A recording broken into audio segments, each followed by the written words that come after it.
આતંકી હુમલામાં ભારે રોષ, નિર્દોષ લોકોની હત્યાને લઈને કેન્ડલ માર્ચ અને શ્રદ્ધાંજલિ કાર્યક્રમ. હિંમતનગર ટાવર ચોક ખાતે હિન્દુ સંગઠન, વેપારીઓ અને દેશ પ્રેમીઓએ આપી શ્રદ્ધાંજલિ. હિંમતનગરના ધારાસભ્ય સહિત મોટી સંખ્યામાં સ્થાનિક શ્રદ્ધાંજલિ કાર્યક્રમમાં જોડાયા.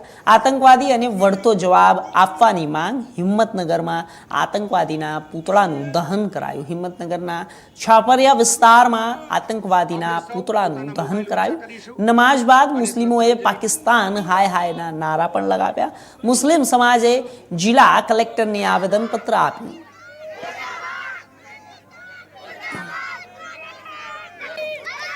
તો આપણે જણાવી દઈએ કે જ્યારે જમ્મુ કાશ્મીરના અંદર આતંકી હુમલો થયો હતો તેને ધ્યાનમાં રાખીને અત્યારે હાલ દેશભરમાં રોષ વ્યાપી રહ્યો છે. નિર્દોષોને જ્યારે લોકોની હત્યાને લઈને કેન્ડલ માર્ચ કાઢવામાં આવી હતી, શ્રદ્ધાંજલિ આપવામાં આવી હતી શહીદોને.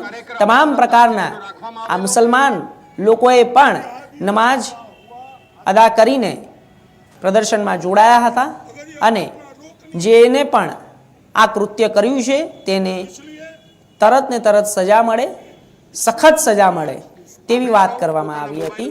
કેન્ડલ માર્ચ યોજ્યો છે. આપ જોઈ રહ્યા છો આ દ્રશ્ય. જ્યારે હિન્દુ સંગઠન દ્વારા પણ આ પ્રકારના આક્રોશ રેલીનું આયોજન કરવામાં આવ્યું હતું.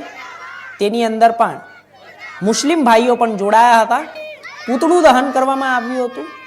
પૂતળા દહનની સાથે પાકિસ્તાન હાય હાયના નારા પણ લગાવવામાં આવ્યા હતા. આપણે જણાવી દઈએ કે આ જે દ્રશ્યો છે તે દ્રશ્યો ગુજરાતના છે.